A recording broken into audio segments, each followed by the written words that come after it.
Hello there and welcome to another interesting episode of the interview. Today I am so delighted to have someone that is a household name in Nigeria, someone that has been doing a lot of work in Nigeria, and we are so delighted to have him today. Today I'm delighted to have Dr. Ahmad Gumi, and we'll be having a wonderful conversation. As I always do, I encourage you to actively participate even as this interesting conversation continues. So thank you so much. I will be introducing Dr. Gumi in a while so that we will start the conversation. So as I said, go ahead and share this video and like it so that people will be able to follow our conversation, even as I try to do a few household keeping here. And we'll start this conversation very soon. So thank you once again. And I'm delighted to have you join the conversation.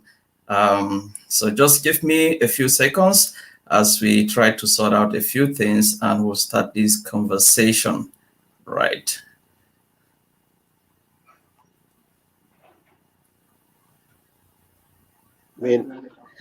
All right. Let me go ahead and introduce my guest. He doesn't need a lot of introduction because he's well known in Nigeria. But despite that, I will just introduce him briefly.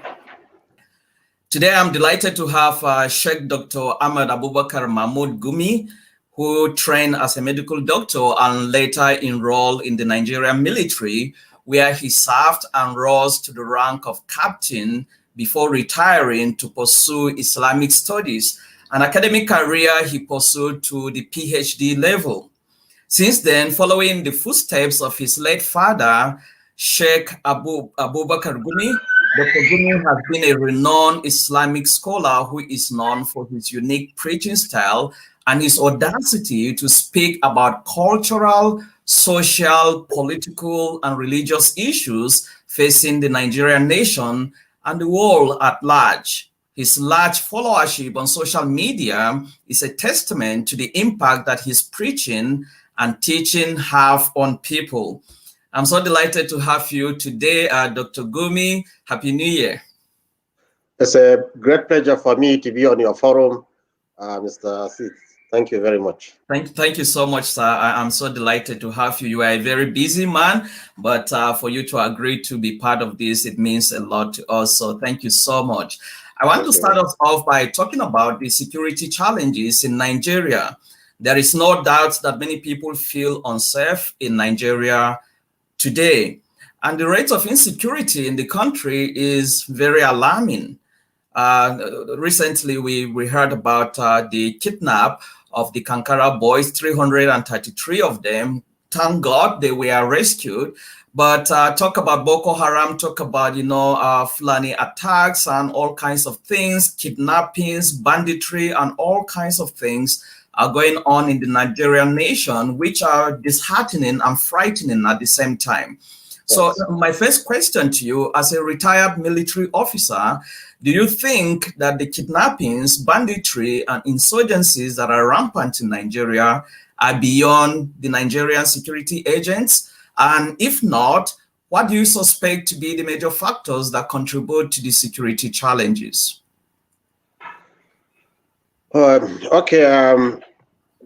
The security issue in Nigeria now is the main topic everywhere you see Nigerians. They are concerned about their security first and foremost.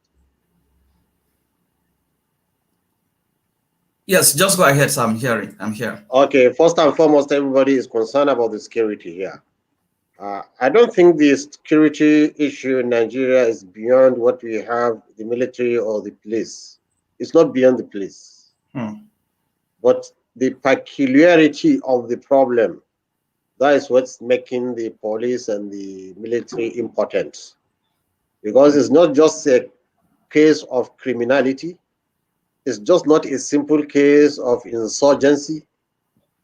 It's something intertwined by socio-economic and religious factors, all combined together, making it difficult to pinpoint a target. So the target is elusive, it's cloudy, and the participants can be a mirage. They can even be in the armed forces themselves. So you have a combination of very difficult issues to tackle with.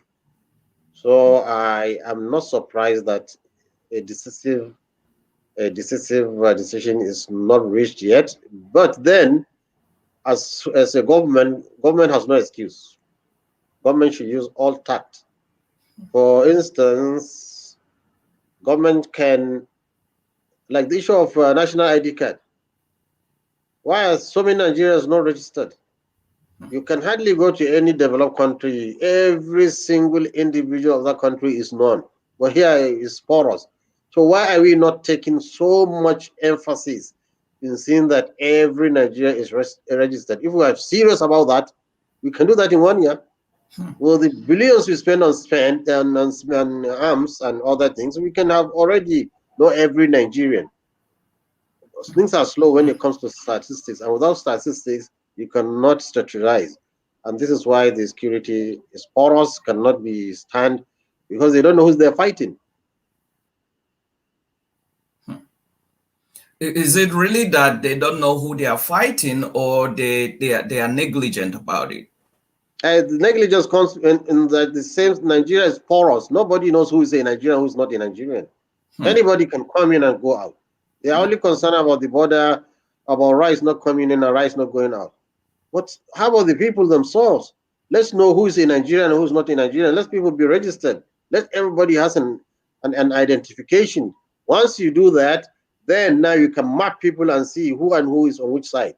But the way we are, people can jump from Niger, fanatics can come from Cameroon or anything and join anybody, any wing, and start fighting us. And then we should also not forget there is some international connection to all this kind of disturbances we have. Well, as for the North, which is bearing the brunt of the insecurity, the issue also goes beyond what do you call it? There is social and economic factors in the issue. The criminality in the North now is more or less socio-economic, not religious. Why I said categorically it's not religious, you can see, like in Zamfara, almost 99% people are Muslims, and they're killing each other. When you dig deep, you see, okay, Zamfara has gold mine and other important minerals. So some people are struggling or using naive herdsmen or naive people to try to foment trouble in the area.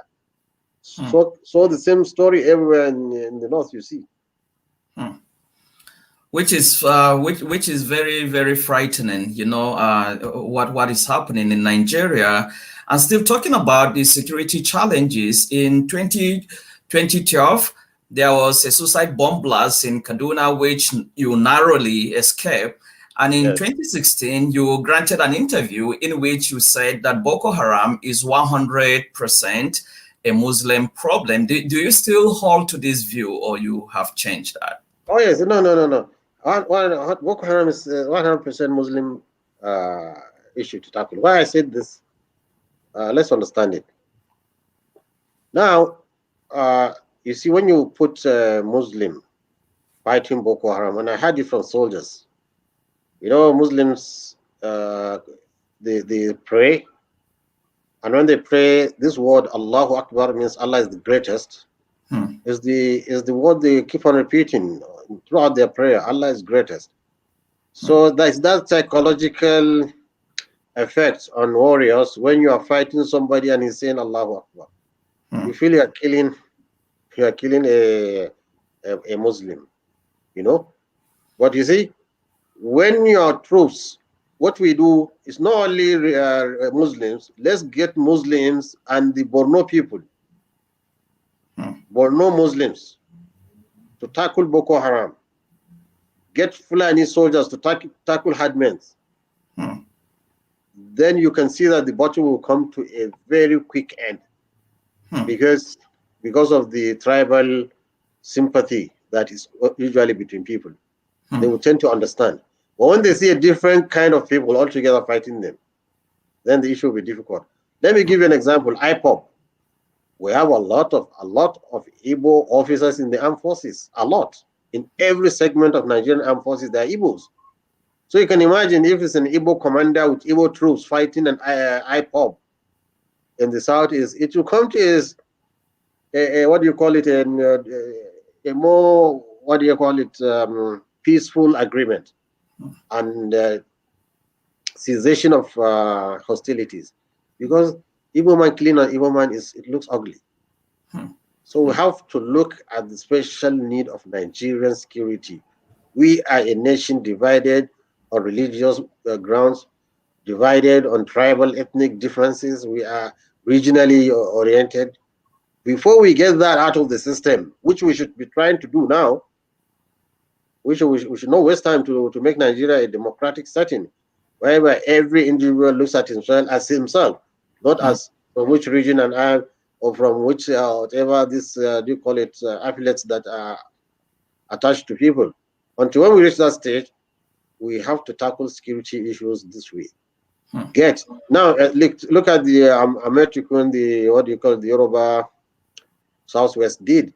She be an outfit under the army. You don't allow regional peoples to do it. If there's an army operation, they name it Ametokun, with Yorubas, army officers, Yoruba police officers, they will tackle the issue. So this is what we are seeing. Wow, that is so profound. And talking about, you kind of mentioned that Nigeria, we are so divided along religious, ethnic, and regional, sections. I want us to talk a little bit about religion and politics in Nigeria. There is no doubt that religion and politics are inextricably intertwined in Nigeria. Nobody can doubt that. In one of your interviews, you said that religion cannot be the yardstick for building a nation.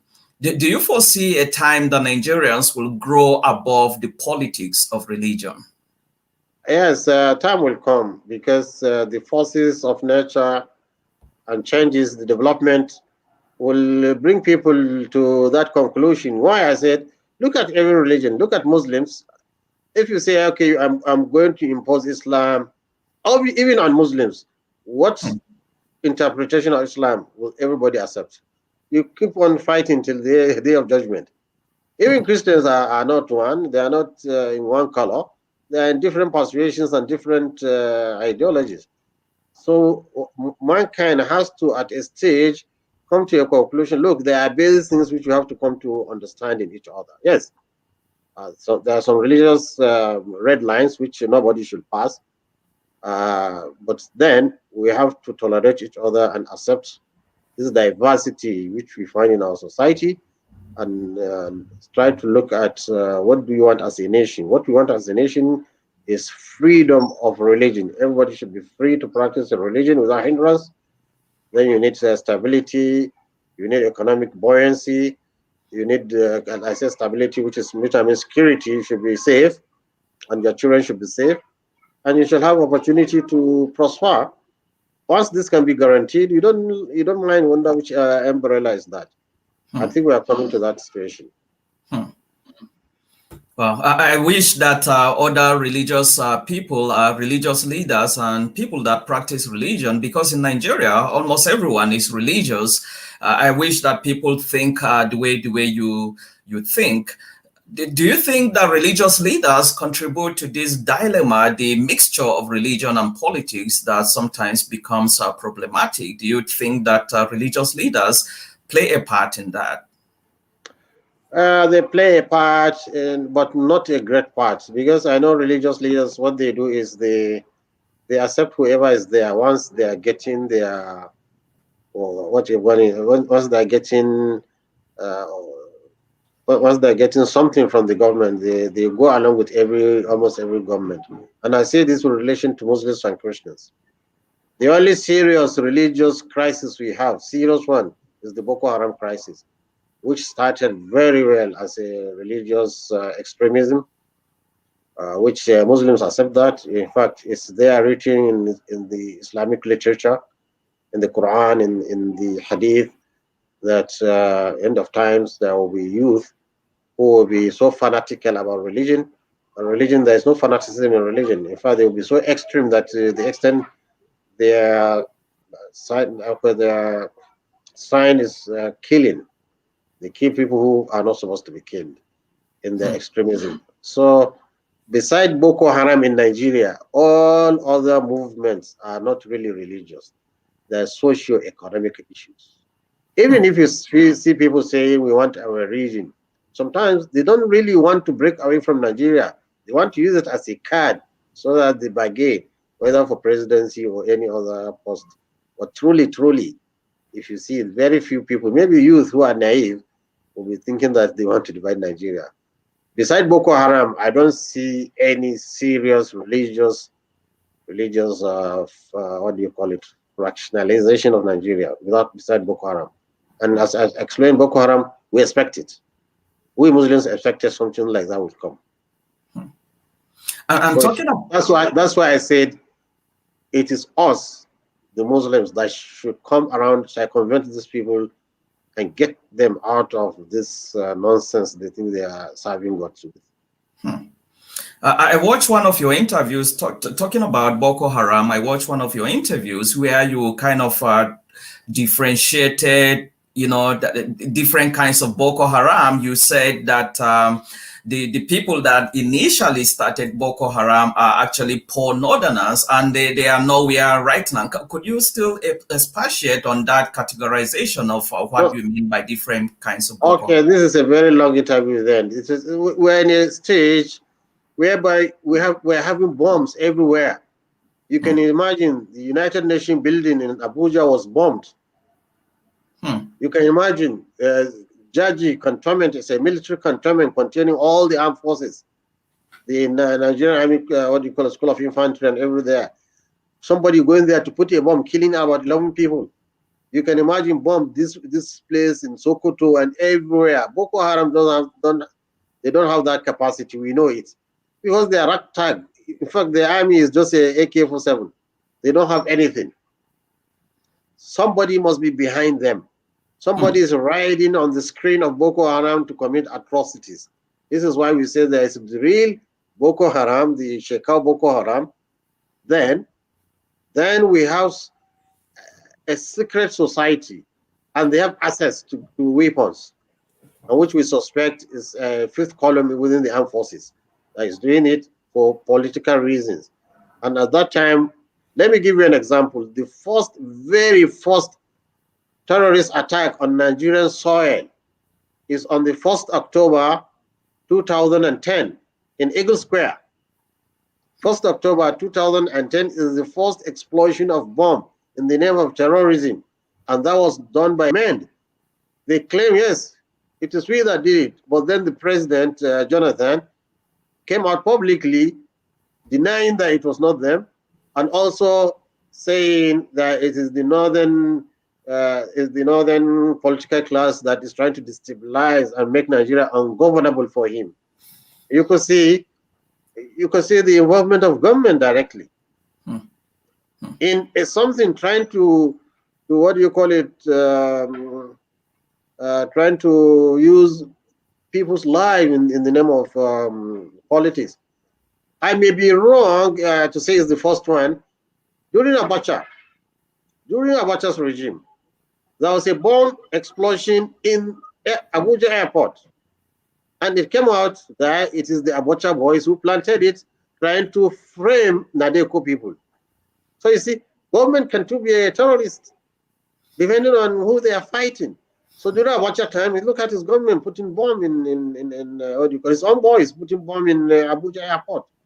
But they too, the bomb took the people planting it, it was detonated and the people planting it died.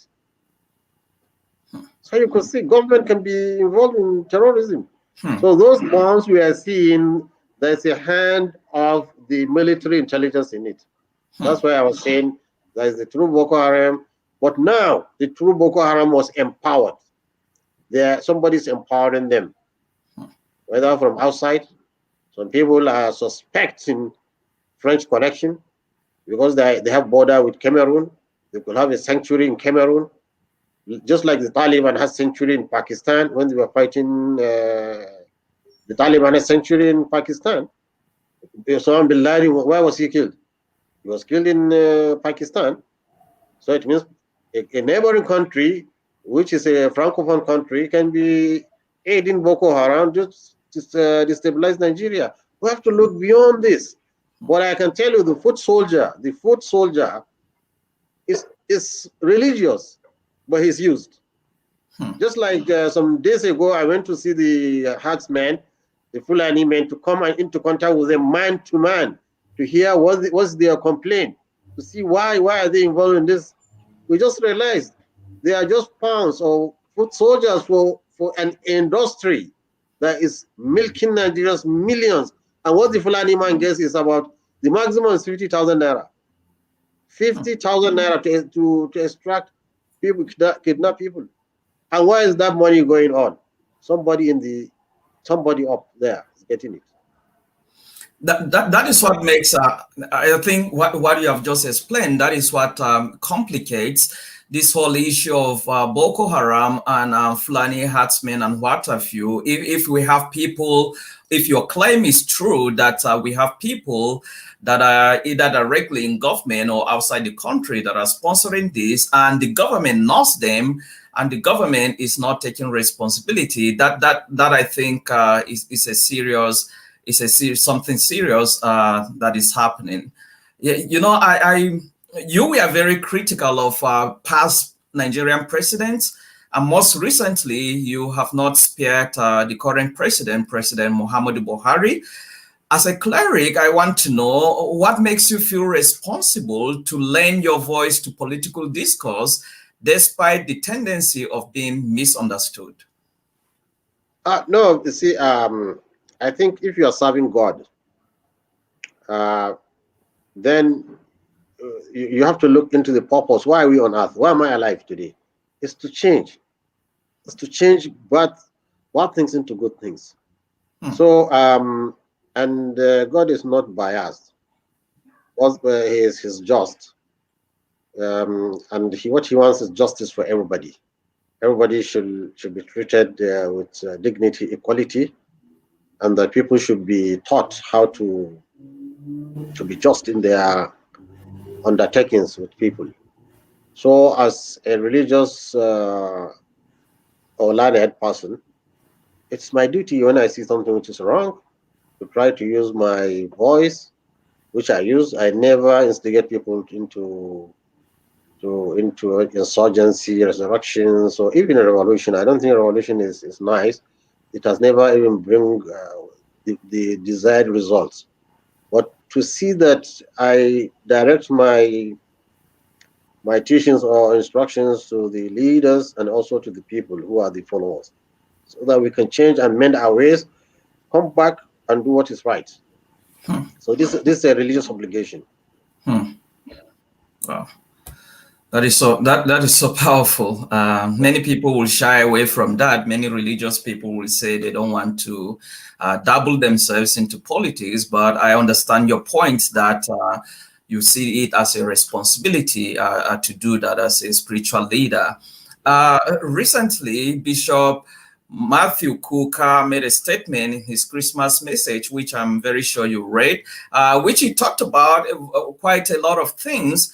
But a particular statement he made has caused some controversy. And I want to read that to you and hear what you think about that. I'm sure you have already read the lengthy article. Let me quote what he said. He said in one of the statements, he said, "Every honest Nigerian knows that there is no way any non-Northern Muslim president could have done a fraction of what President Buhari has done by his nepotism and gotten away with it. There will have been a military coup a long time ago, or will have been at war." This statement has, in the long, sermon that he delivered, this particular statement, a lot of people took this and it caused a lot of controversy. I want to hear what you think about that. Okay, the premise is not even correct. What I think Jonathan did has been more reckless with power than Buhari. Let me give you an example. Everybody knows that General Olusegun Obasanjo, who is the two-time president, two-time leader of Nigeria, is instrumental in bringing Jonathan to power. No two people will doubt that. At a point, he wrote and a two letter page describing about what things. In fact, even in the letter, he was saying, suggesting there are snipers which are which are are equipped to take out some Nigerians. In that letter, I think you should read that letter maybe before we end Hmm. and see. Hmm. And nobody, no Nigerian will even doubt that Buhari or suspect that Buhari will like to kill any Nigerian. I don't think I oppose the coming of Buhari the second time. I opposed it, and for his own good and for our own good and for Nigerians' good. Hmm. Because you see, when you go to a hospital, the doctor will say, "Go and take a sample of your blood." They don't need to examine the whole blood to see what is wrong with you. A small sample, a small drop of blood can give doctors a clue what your whole body is going through. So those 2 years he had when he was a military leader is enough to analyze that this man, Nigeria, is more complex than Hmm. his makeup is. You see, you have to look at the temperament of somebody. You have to look at the character of somebody before you subject him to this kind of vigorous, serious leadership problem. I used to give people example. I said, just because you see a train driver, you say, oh, he's carrying how many coaches of maybe 12, 10, 20 coaches, and train is so heavy. Is Then because he can drive a train, then you take him to a jet plane to fly. Doesn't that one needs a specialized knowledge. It's not the bulk and the size. That is what I saw. It's just like taking a train driver, telling him to go and drive pilot a plane. Nigeria is too complex. It needs somebody more than what we have now and what we had before. Hmm. What we had before. Even Jonathan, when he was there, they were always saying clueless, clueless. He was reckless with power, reckless. And the nepotism, my reverend was saying, we saw it more glaringly during Jonathan. The only credit I'll give Jonathan, the only credit, he listens to more than Buhari. Because I Hmm. could remember, I myself criticized the lopsidedness of security apparatus during his time. And when I did that publicly in a newspaper within a month, there was some changes really.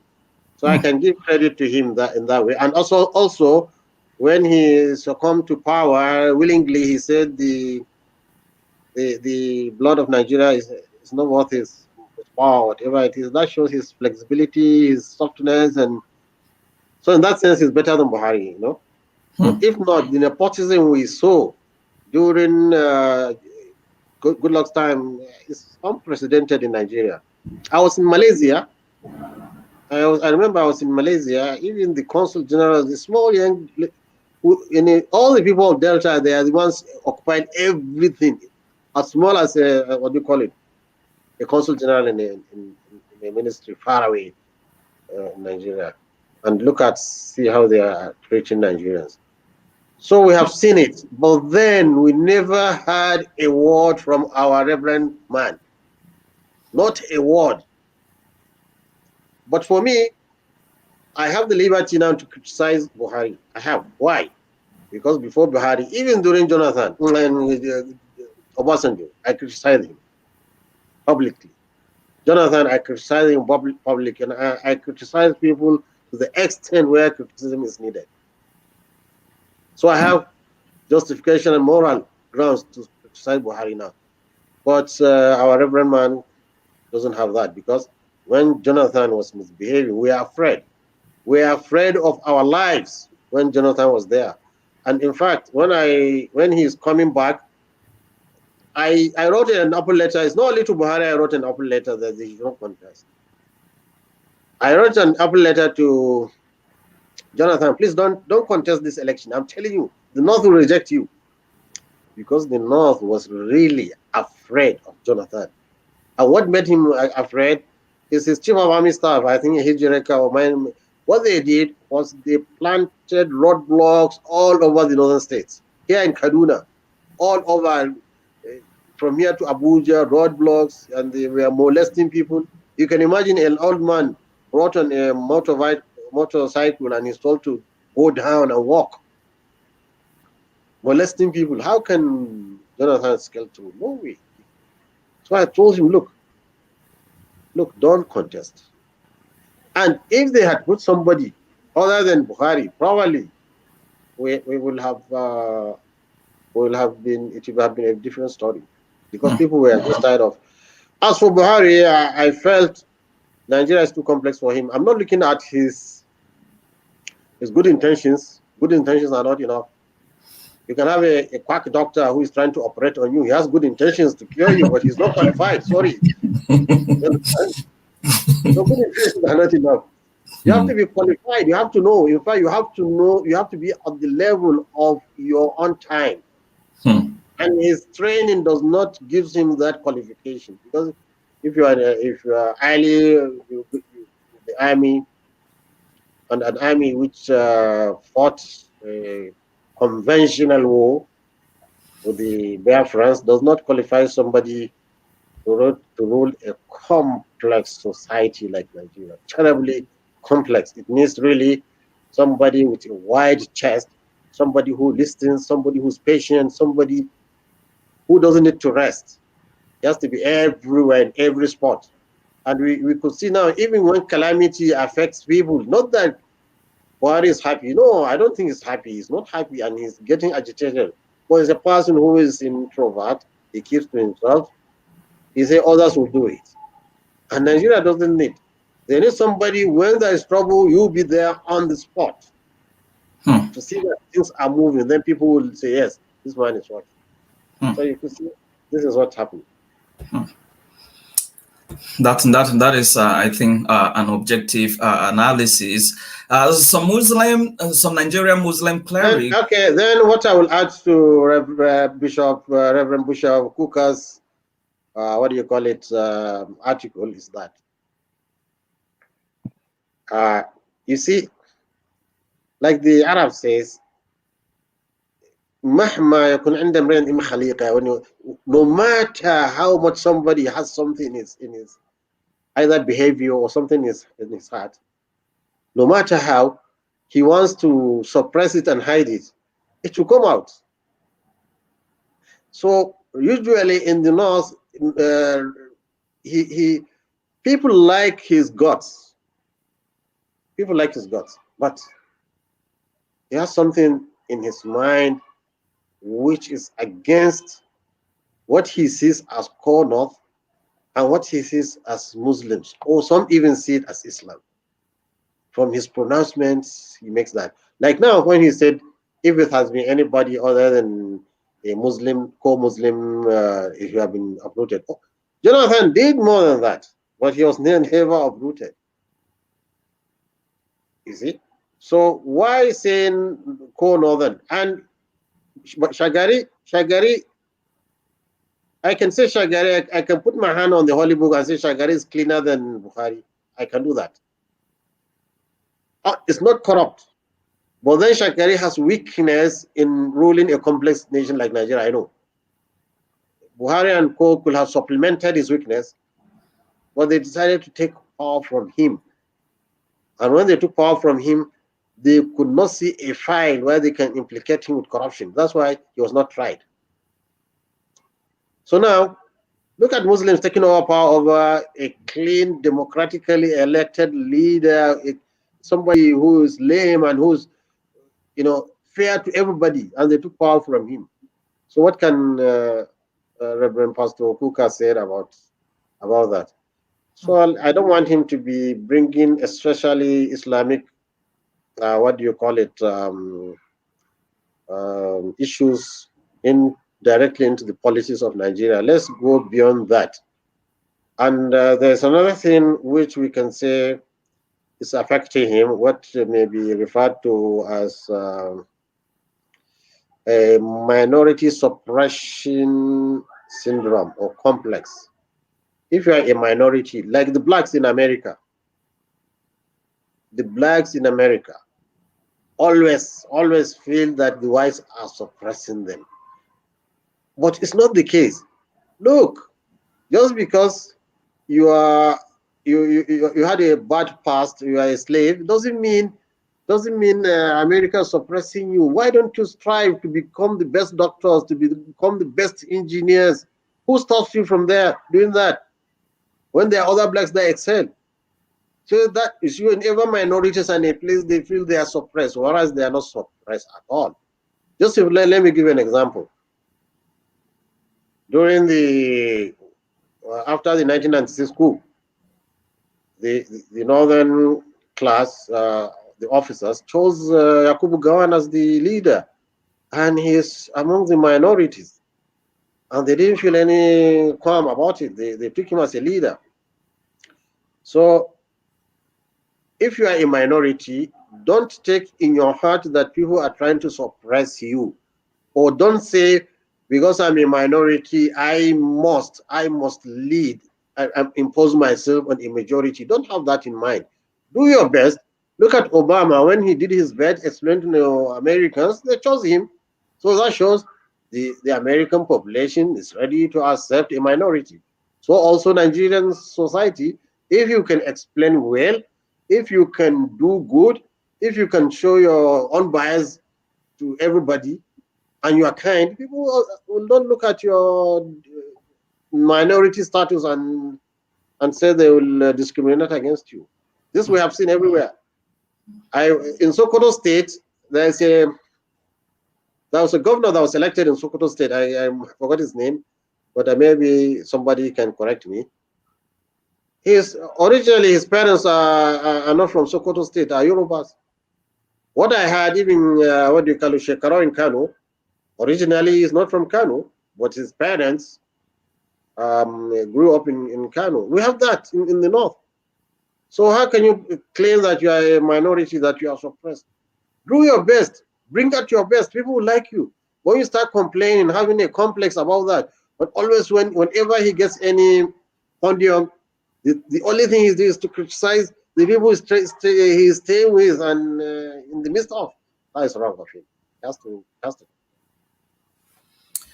And talking about criticism, some Nigerian Muslim clerics disagree with you, and some of them criticize you on a lot of things, especially your bold stance on some socio-political issues. What do you think is responsible for such criticisms?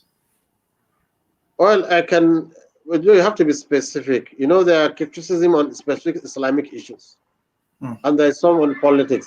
If it's on politics, people are pro-Buharis, or people are Buharis and pro-Buhari. If I'm opposing Buhari, definitely they'll pounce on me because I'm touching their godfather. But if it's on Islamic issues, that's a different issue there. Okay. I was actually referring to these social-political issues. No, social-political issues, then you expect that because nobody can agree on one person. Look at American and Trump supporters and Trump opposers, and it's happening there. So once you are a man of religion, as they say, once you put your mouth in politics, then you should accept that there will be arrows, directed at you. That's true. That's true.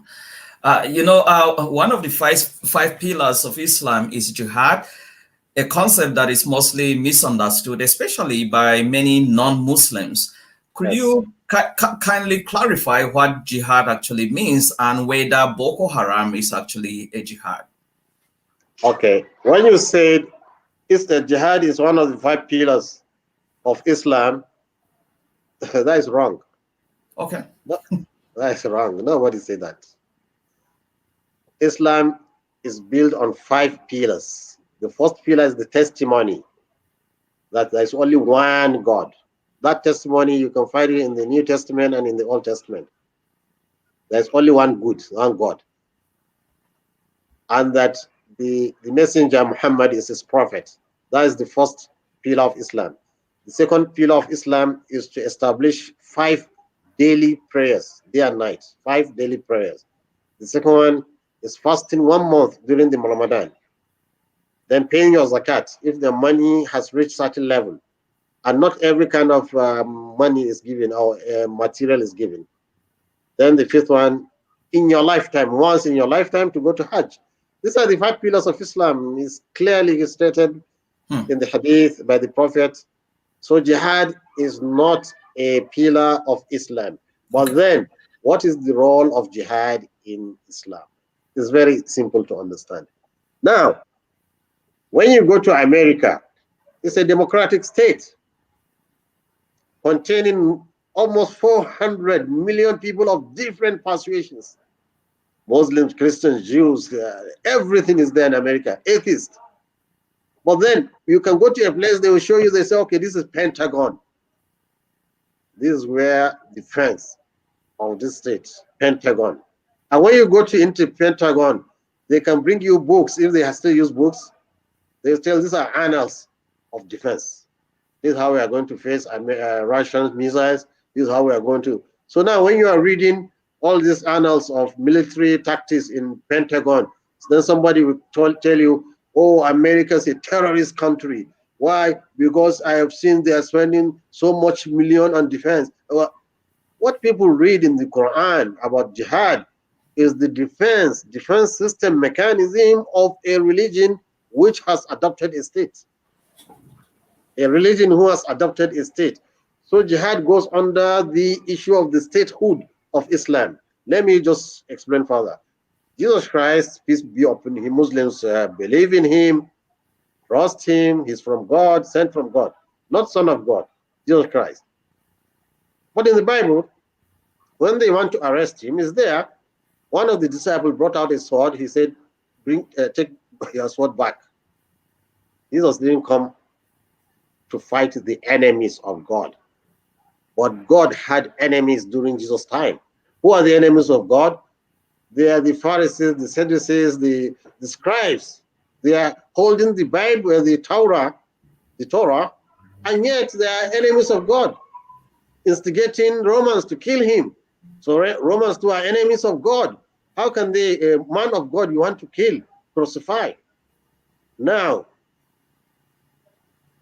what Muslims believe is that when the last prophet will arrive, this time God has brought mankind to what you call the patience of God on his enemies has come to not nil. God will not tolerate any opposition this time. So the last religion, the last prophet will not come like Jesus. He will come to fight enemies of God, enemies of Jesus, enemies of Moses, enemies of the last prophet. And let me tell you, is there a revelation? A man of God is coming, King of Kings, all this and he's going to fight the kingdom, fight nations. So why are they surprised that a prophet came who is speaking not from his own mouth? He said, it's words put in my mouth, which is the Quran, and that I'm told to fight the enemies of God. And he fought the enemies of God. How do you know that he's a true prophet? It's the same enemies who were trying to kill Jesus. He was able to have victory over them. The Persians, the Romans, the scribes and the Sadducees and everything, they took Jerusalem and gave it to the Muslims. So when you read anything about jihad in Islam, that is the Ministry of Defense of an Islamic State. But then, let's look at it this way.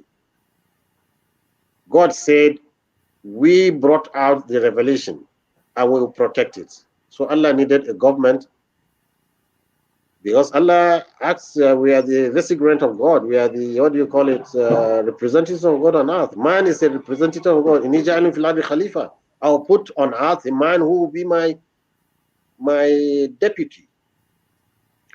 So the government, when Islam was in the infancy stage, when Islam is in the infancy stage, needs a government to protect it from being squashed. Like the message of Jesus was brought to an abrupt ending.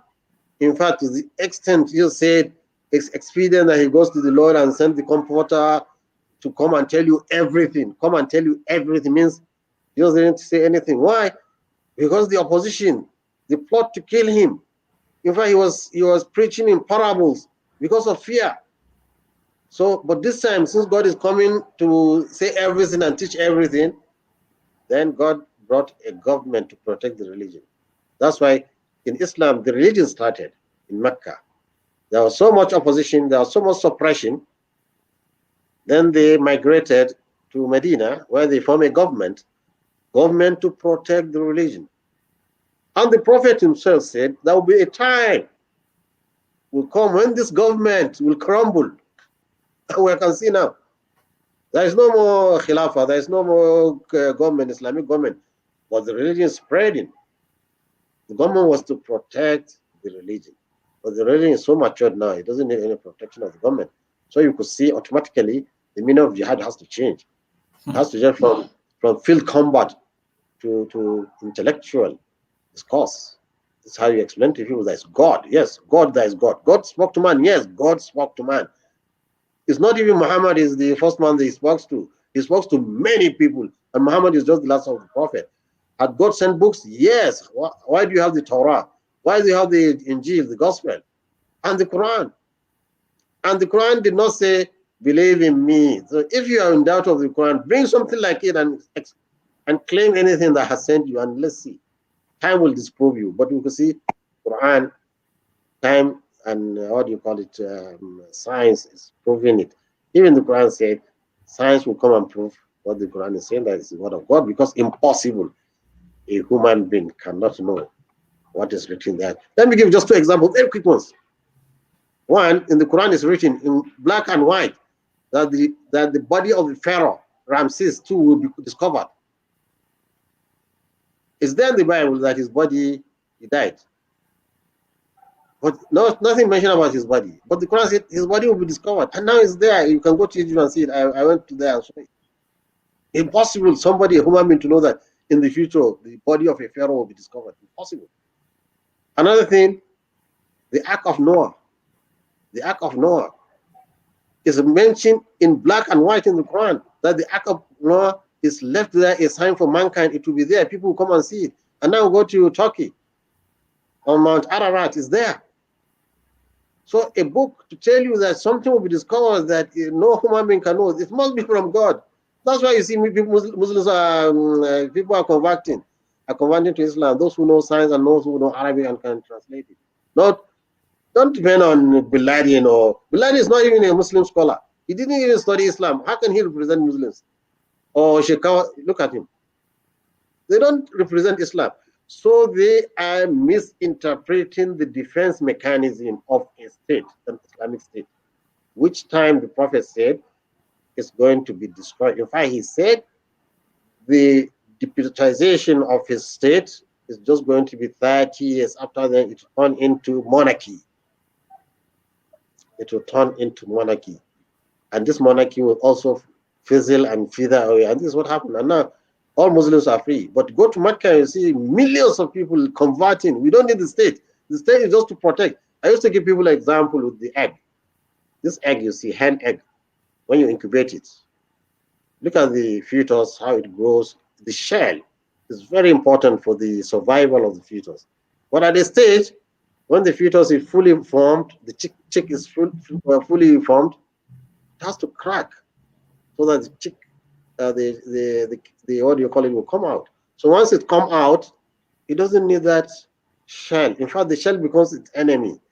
At a point, Muslims is the Khalifa or the Caliphate is the enemy of Islam itself. Because they were suppressing Muslims, beating Muslims, Muslim scholars, trying to enforce their own ideology on Muslim scholars. So I used to tell Christians, look, Muslims, we saved you from Christendom and the power of Christian, what do you call it, government. And you people also saved us from the power of the caliphate. Do you know how? Mm. You don't know. Please explain. You see, the War of Crusades is the Pope there in Rome sending, what do you call it, Europeans to go into Palestine and pave way for the coming of the Christ. Then is the church that has power. Christendom is the power of the church. The church is the power in Europe. So they instigated people to carry the cross, go to Jerusalem, massacre Muslims, take over the land. And in 200s, there was serious war between Muslims and the Crusaders. In the end, Salahuddin Ayyubi, a Muslim leader, was able to capture this cross, which they call true cross. Now, when you leave this, go and check about the true cross. It's captured by Salahuddin Ayyubi. Then he broke the cross. When he broke the cross, the Europeans realized that they were deceived. There is nothing like any true cross. Just go and search about the true cross. So when they realized there is no true cross, they rebelled against the church. And that's why you have the secular government in Europe all over. Even in Rome, only the Vatican remains. Secular governments came as a result of the destruction of the Christendom by Salahuddin Ayyubi. So he freed the Europe from the clutch of the church. So after they are freed, then too we are under the clutch of the caliphate. The caliphate was just using Islam as a cover, suppression of people, you know. And when the white men came, they came as colonists without any religious attachment, except maybe periphery. And they destroyed the caliphate too, and then Muslims become free too. So we free you, and they free us. And that's why the world now is we have to sit down, negotiate, understand, live in peace. You, your religion, my religion. Now, nobody should come and tell me about he wants to establish a Christendom on earth or a caliphate on earth. No, the time has passed. Now, human being has the capacity, the knowledge to think and reflect and see, yes, is there God? Yes, there is God. If God talk to man, yes, man, God talk to man. And who are the true prophets and who are the false prophets? Just let's based on what you have said, first, that jihad, at least in the contemporary time, is supposed to be an intellectual battle, not a physical battle. In that sense, Boko Haram will not qualify as they were, even if they claim that they are fighting a jihad, it does not hold.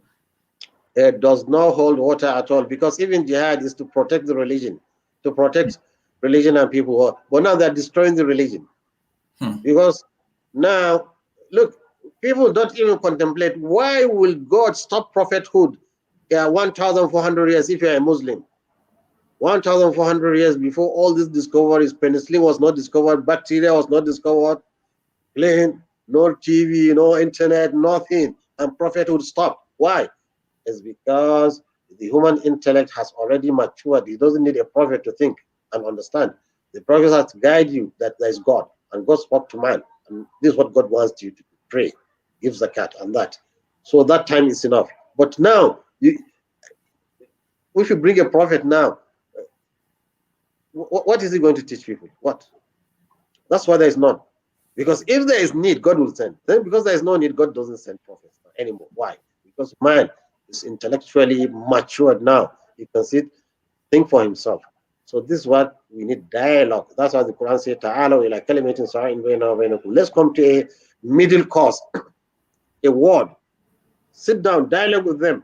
Ta'ala ila kalimatin. Come, and Islam needs dialogue. And the jihad of Islam now is dialogue, not throwing bombs. Moreover, in Islam, you don't look. There is no way Muslims can use atomic bomb. No way. So that's why I pity Iran when they are trying to build that bomb. They should have used that bomb to build more schools, to improve people's living condition, not only in Iran, all over the world. That's to entice people to your religion. You are spending millions and time. Who do you want to kill with an atomic bomb? God doesn't want even plants to be destroyed. Doesn't want animals to be killed. Doesn't want people to be massacred. There's no massacre in Islam. In fact, somebody has gone through the jihad of Islam when it was jihad, and so the death rate is so meager compared to World War I and World War II, whereby they have weapons of mass destruction, chemical weapons, biological weapons of trying to kill people. But it's not like that with Islam. In fact, there's a word, وَقَاتِلُوا أَئِمَّةَ الْكُفْرِ. You just clear the leaders to give way for freedom.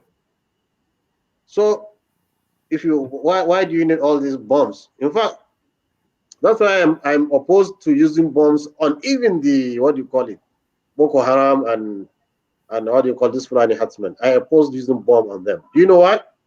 Because definitely you will kill innocent people, women, children that are innocent. Why? Let's face them man to man. There are no more than 10,000. Let's sacrifice 50,000 men instead of putting bomb that will destroy the environment, kill chickens, kill animals, even if snakes are useful. So you understand? So that kind of jihad it's time for intellectual jihad now. No more bombs. So these are people. In fact, the Prophet has spoken about them. It's there in the Islamic books. In fact, they're in the Quran. وإذا سعى في الأرض وإذا سعى تولى في الأرض ليفسد فيها ويهلك الحرث والنسل. وإذا تولى سعى في الأرض ليهلك الحرث والنسل. When there are people who, when they speak, you'll be so much attracted to what they are saying. But when they turn back on you, they go and destroy crop and animals and make mischief on earth. So you see, God doesn't want all that. This kind of warfare we see, this modern warfare is not in God's design. It's not in God's design. You mentioned the issue of dialogue, people dialoguing, coming together to have a dialogue. How can Nigerians rise above the politics of religion and nepotism? Education. Education. Like myself now, I'm not different from any Nigerian. We're educated. Good primary school, good secondary school, good university. In the university, we have Christians and all religion. In fact, we just 2 years ago we had what do you call it? The 1982 medical graduates in Abuja Hotel. We don't have any difference. Everybody, you respect everybody for what he is. So you accept somebody, and this is what actually Islam is. I have my religion, you have your religion. You have your perspective, I have my perspective. So why should I kill you or kill me? So this is not religion. When you educate Nigerians, they will come above that. And let me give you an example. Saudi Arabia is another good example of a country where education can mold people. Despite the fact that Bin Laden and Co came out from there, you see, I've seen some of my medical professors. They want to go and work in Jeddah or Riyadh or anywhere in Saudi Arabia because of the peace and tranquility, and he feels he's safer for his own children, because likely that your child will be an addict of drug or anything. It's less there, and all the enjoyment of the world and development is there. The internet is there. No, there is nothing that is not there. The only difference between maybe Jeddah and New York is you will not see, how do you call it, nudity. Just you cannot see nudity there on the street. That is the difference. You will not see alcohol. That is the difference. But I have an American who I was there with him in Saudi Arabia. He was telling me the goods you see, the goods. Then the latest maybe things that will come out. You see it in America. He said he has never seen goods even in America than he sees in Jeddah. Yeah, and Islam does not stop you from enjoying your clean world. It's saying that don't be engaged in vices, adultery, drugs, or what do you call it? All these kind of vices. Just Islam is against them. Otherwise, there are many who are even non-Muslims staying there and they enjoy their stay there. You'll be so, what do you call it? You feel safe to be there. An example, the safeness you will not get in New York, because in New York City, there are areas where the police will tell you, look, don't move here once it's in the evening. Not like Saudi. Saudi, in fact, if you want to travel because it's desert and it's hot in the night, in the day, you like to travel when it is 1 o'clock, 2 o'clock in the night, when it's cool. Nothing, you fear nothing. I tell you, absolutely, you fear nothing. You can have a puncture. You fear nobody who will stop you. Why? Because they are educated and they are taught the morality of Islam. And so education is the key. Hmm. Let's educate Nigerians, and all these things will disappear, Hmm. inshallah. Hmm. Uh, a lot of politicians are already warming up for the 2023 elections. What is your message to Nigerians about the next upcoming elections, especially the presidential election in 2 years' time? My advice to Nigerians is that let them allow the natural forces of democracy takes its role. Don't impose anybody. Don't don't land, don't clean anybody. Let people decide who they want, whoever he is from whatever quarter he is. Because once people agree to elect somebody, then they will be patient with him. And we need to come together as a nation. I said not as an enclave for any region or any tribe, ethnic religion or religious differences.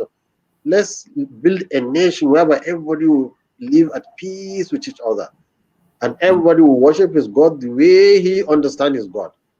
And you have the prospect to do your business, prospect to have peace with your own children, bring them up in a very good environment without any disturbance, without destroying nature, without war between tribes, bloodshed, and all this kind of criminality that we are seeing now. This is what I wish. So the best thing for you is let everybody put whoever wants to contest for presidency in Nigeria, whoever he is from, wherever, let them all come out. There was something what we call natural selection and the survival of the fittest. Let's not suppress. No, honestly, it's very important because that's how you teach Nigerians. Oh, Abiola and Tofa. Tofa is from Kano. Abiola is from Oyo or whichever it is. Abiola won election. Only that he was thwarted. People, they don't know that. Look, Obama is a black man. He's a black man in a white country. Because he can explain himself, he can show his trueness, they elected him. Everywhere is like that in the world. Let's give let's give everybody equal chance. Let everybody who wants to aspire come out, wherever it is. If Nigerians select him, then that is good. And if they don't like him, they change him. But to be suppressing, that's why, honestly speaking, if there is anything Buhari has done bad for me, because what I was fearing is this 2019 election. When INEC came and said there is no server, I said, this man has killed this nation. How can you, when you are here to correct people, to correct corruption, the best thing you do is to make sure that elections are credible in Nigeria. That after election, no two people will fight about the results. But look at what 2019 election turned out to be a mere disappointment. So if Nigerians now will come back and be truthful in themselves and let them conduct a fair election, then let everybody come out, and whoever wins, let Nigerians rally around him and build a nation. In such case, you will see only the strong will survive. And we should not use any sentiment, neither religious, ethnic, regional, just to move it out from the equation in politics in Nigeria. Let's have somebody who can build this nation and bring us out from this quagmire we are. Let's have that. Let's have that kind of people coming together, irrespective of wherever they come from. That is when Nigeria will move. But when you say, I want the man from my region, okay, now today we have the man from our region. What has he done for us? Nothing. Nothing. So it should be a lesson for everybody. We should do away with that. Bring through what do you call it, full democracy in force in Nigeria. I think Nigeria will move ahead if we do that. You talk a lot about the need for education and literacy, especially in some of the interviews I watched that you gave, and you also mentioned that today. Do you think that illiteracy contributes to the rise of insurgency, especially in the north, and radical Islamic fundamentalism like Boko Haram? Oh yes, very well. It has maybe 90%. If you divide the factors, 90% of the reasons why we have Boko Haram is because of of semi-education. They are semi-illiterate, semi-education. They neither know the Islamic religion well, nor do they know the modern education well. And that's why they're in this kind of situation. So I think with improved education, improved socioeconomic status of people, they will abandon this kind of what do you call it, terrorism. Hmm. Wow. All right, and still talking about education. The concept of al-Majri in northern Nigeria has been controversial for many years. On the one hand, you have those who seem to argue that it is an Islamic injunction, while on the other hand, others say that there is nothing like that in Islam. Does Islam really encourage the concept of al-Majri, or is something that is cultural? Well, if it is Islam, you will see it in Saudi Arabia. You don't see it in Saudi Arabia. You don't see it in Egypt. You don't see it in Morocco. You don't see it in Malaysia, Indonesia, all Islamic states. This is a Hausa culture. Hausa, not even Hausa culture. Hmm. Hmm. So, well, I can say yes, culturally, before it's good. Why? Because at least it's the educational system. A father knows his child needs to be educated, so he takes him to a malam. Yes, it's good. Like a donkey is good for transportation in those days. Or do you deny it? A donkey, is it not good for transportation in those days? It's Mhm. good. The horse is good, yes. But today, if you say we must not ride cars and train, we should be riding horses and donkeys, then you're not fair to us. Yes, it's a good educational system during its time, but time has effaced it now. It's no more effective. In fact, it's detrimental to the education itself. So we should abrogate it and abolish it. If there's anything, we should have pictures in the museum to say, okay, look at this is how Zangaya was before. We show you them in the what do you call it, in the museum, not in real life. Every child should have a seat in a classroom where he will be taught both religious instruction and morality, and he should be taught the modern knowledge, which includes whether the scientific, the technical, or the arts. Every child should have a seat in Nigeria. If you do that, Nigeria will be great. I've seen Nigeria, they have a lot of brain. They do well in Europe. They do, wherever they go, they do well. So once we concentrate on education and spend much money, all this money we spend on useless things, if we spend it on education, Nigeria will be great. I'm very sure. I've had you in other interviews. You said that you don't support revolution, but I'm curious. What is your take about the NSAS movement and or NSAS protest, and what is your message, especially to Nigerian youths? Yes, the answers, at least it did a lot of things which are good and which are bad. But the goodness about NSAS is that it showed us the what do you call it? It stimulated the government, and for the first time in Buhari's regime, he came out to implement what people are agitating. But sad enough, when he came in his speech, he said they took that as a weakness of government. Yeah, and to answer somebody quickly what is demanding is a weakness of government. It means then we have problem. We have problem. Our leaders don't understand what government is. Government is to answer people's need. So science NSAS was the first the movement or phenomenon that made the government to sit up and do what people needed. So that is a good sign. Secondly, it shows that the youth can come together and do something. But the bad thing about it is that the economic downturn, the poverty, the illiteracy is so rampant among youth. So we have a lot of thugs that have turned a genuine protest, into what we saw, which is the killing of policemen, destruction of buildings, and forgery. Nobody, no sensible person can justify that. So it has the good and the bad side.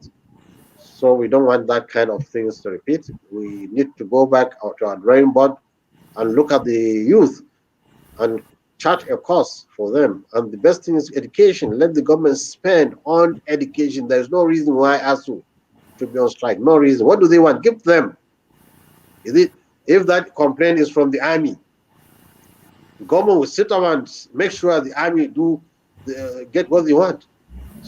Education is more important than those armies you see, because it's the education that feed the army, they feed our doctors, feed everything. The government needs to come up and really do something good for the educational sector, from the primary to the tertiary. And if we spend our money very well in a short time, 10, 20 years, you'll see Nigeria as a great nation. Thank you so much, sir, for having you on this program today. It's been a delight to have you, and I wish we'll continue to talk, but you are a very busy man. You have other engagements. I really want to appreciate you for making time to be part of the interview. We'll keep the conversation going. There were a lot of questions here. I'm sorry we won't be able to take all of them, but thank you so much once again. We wish you well. Continue to do what you're doing. You are an inspiration to many people in Nigeria, and thank you for being part of the program. Thank you very much, and I wish we sit down again another time. All right. Thank you so much. We'll keep the conversation going. For all of you that contributed and participated to the program, thank you so much for all your comments. I wish you a happy new year, and bye for now. Thank you very much. Thank you. Thank you. Thank you.